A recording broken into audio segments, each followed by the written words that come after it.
Okay, so who all here isn't a fan of the dreadful slavering Xenomorphs? Don't bother asking us because we're nothing but complete suckers when it comes to these exceedingly hostile endoparasitoid extraterrestrial species, starting from movies to comic books and now an upcoming television series joining the alien bandwagon. Anytime we have any of these mediums feature these highly vicious, predatory creatures, we can hardly keep our levels of enthusiasm in check. Therefore, one can only, and may we add, possibly imagine our extent of excitement when we heard that there is more to both Ridley Scott's Alien and Fede Álvarez's Alien Romulus than meets the eye. Marvel Comics' one-shot tie-in comic book also titled Alien Romulus, written by Zac Thompson and illustrated by Daniel Picciotto, not only serves as the definitive prequel to Álvarez's movie by setting up the events of the film and adding more to the existing alien mythology, but it also gives a rather fitting end to the story of Scott's Alien's iconic Xenomorph. Well, without further ado, let's get on to exploring this prequel comic here.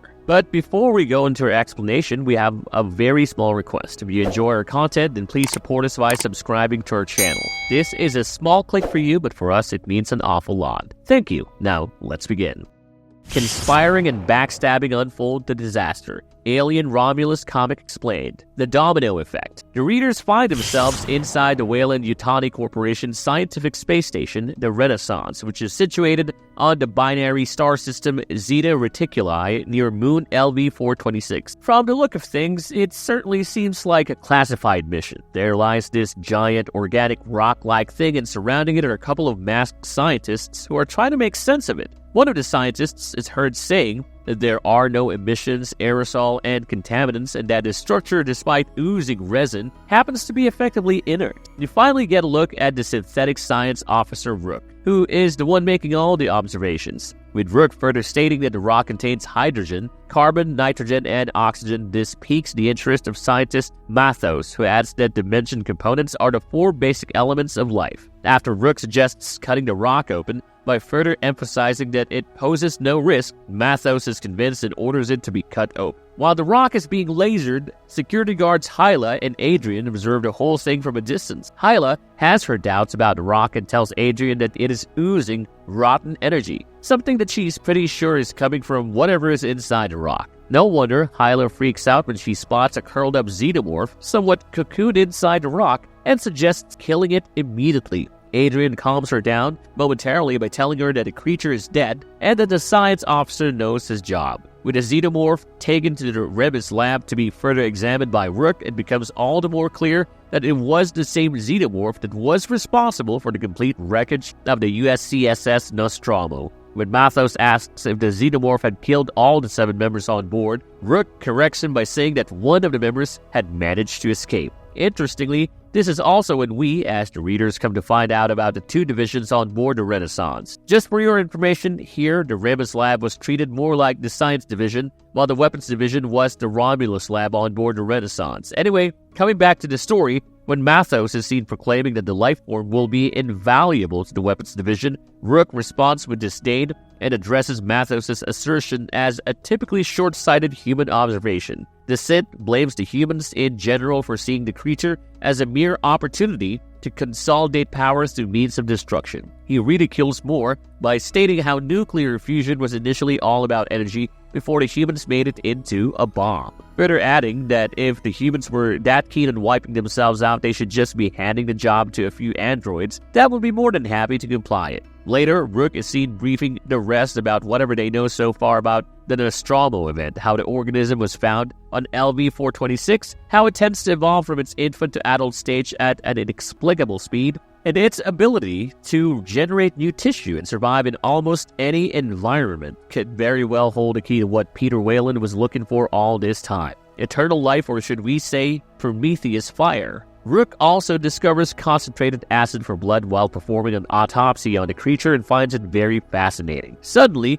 with one of the arms of the Xenomorph making an unexpected movement, the rest of the scientists get alarmed, but Rook assures everyone that it is nothing but a muscle spam, and even if they did detect life, the control rig holding the creature keeps the internal temperature at sub-zero.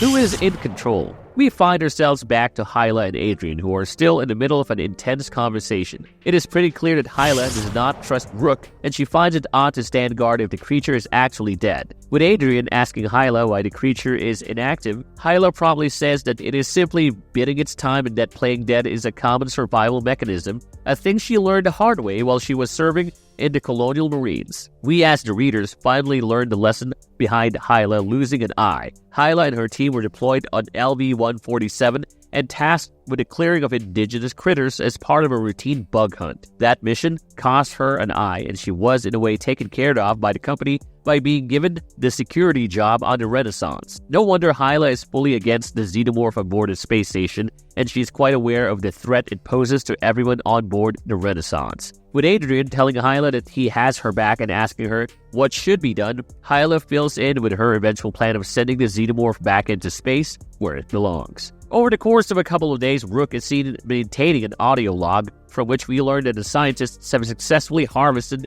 the Xenomorph's DNA and determined that it is a composite of human and endoparasitoid extraterrestrial. Rook addresses the creature as XX-121 Xenomorph and fills in with more detailed information about it in the audio log. So far with the DNA, Rook has not only managed to synthesize the creature's most basic ovomorph form, but has also been able to replicate the second parasitoid stage in the creature's life cycle. Rook is seen further stating in the audio log that these reproductive agents orally plant a seed to impregnate the human host and how they contain the accelerant that is accountable for the creature's incredible growth. While Rook has been able to extract small samples to create a compound, he feels the process cannot be rushed. This is precisely when we find Mathos approaching Rook and telling him that they need the parasitoid sent down to the Romulus module, as by then the bioweapons division is quite tired of waiting. From the duo's conversation, it becomes visibly evident that the two divisions don't really see eye to eye with certain things. While Rook believes that he is on the verge of discovering the key to immortality,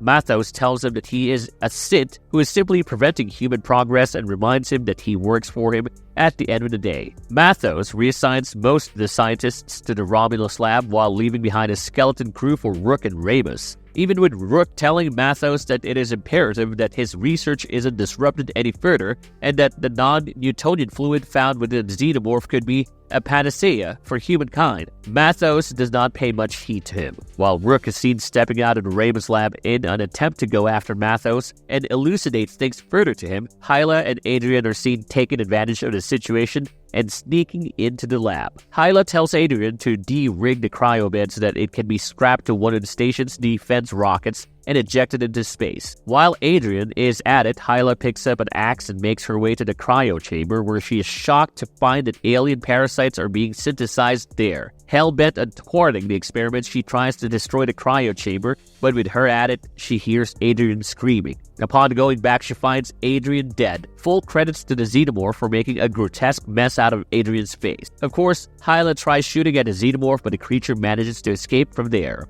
To trust a synth or not to. Rook arrives and is horrified to learn the course of events. He screams at Hyla and calls her an imbecilic human. With Hyla telling Rook that she was simply trying to kill the Xenomorph before it woke up, Rook states to her that the creature reanimated because it was removed from the rig in the first place. Unbeknownst to Hyla, the Xenomorph was kept on a cryogenic bed to ensure stasis, but with Adrian de-rigging the cryo bed, the Xenomorph woke up and got right back on its job, starting off by killing Adrian. Nevertheless, Rook takes a quick look at a computer screen and finds that the experimental fluid that he had extracted from the Xenomorph, and earlier referred to it as Prometheus Fire, is currently ready for its Phase 1 trials. He picks up the microphone and orders everyone at the Romulus lab to immediately begin Phase 1 trials for Prometheus Fire, which has been codenamed as Compound Z01. The following comic panels show a rat being injected with a compound first and then gruesomely crushed after for sheer experimental purposes. Mind you, all of this being closely monitored by Rook, who is looking at the screen with nothing but bated breath. Hyla snaps him out of it and tells him that they have a bug situation to deal with in case he has not forgotten. Rook and Hyla lay out their objectives with their end goals looking pretty much the same. The former wants the Xenomorph killed before it interrupts his research, and as for the latter, killing the creature has been her only goal ever since she discovered it on board the space station. As for the revived Xenomorph, it ends up causing a complete rampage through the station, slaughtering literally anyone it encounters on its path. Complete chaos breaks loose, and the facehugger specimens that were engineered on Ramus are set loose by the bestial being. Of course, that leads to various science personnel getting infected in the process, but Mathos is able to evade the creature for the time being. With Mathos crossing paths with Hyla and Rook on the way, he warns the duo about the Xenomorph being in Romulus, how it freed the parasitoids and killed almost everybody there. Hyla gears up with her weapon and asks Mathos to just tell her where to shoot. This has Mathos telling her that they need to run away from there because they don't stand the slightest chance of winning against the creature. Mathos quickly becomes the next victim of the Xenomorph, after which the latter disappears from there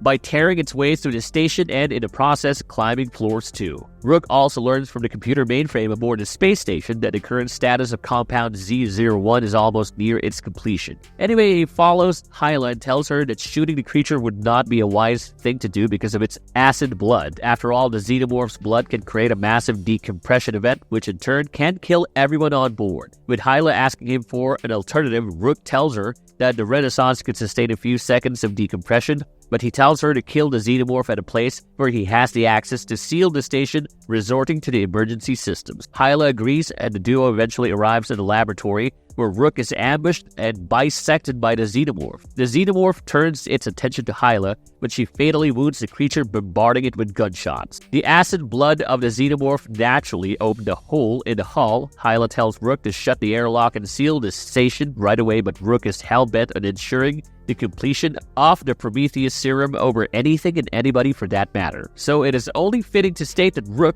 did fulfill his objective at a cost of Hyla's life, because she simply got sucked into space along with the rest of the crew for Rook not sealing the station back up on time. The issue ends with Rook marveling at the compound, and the test mouse is shown to have been revived.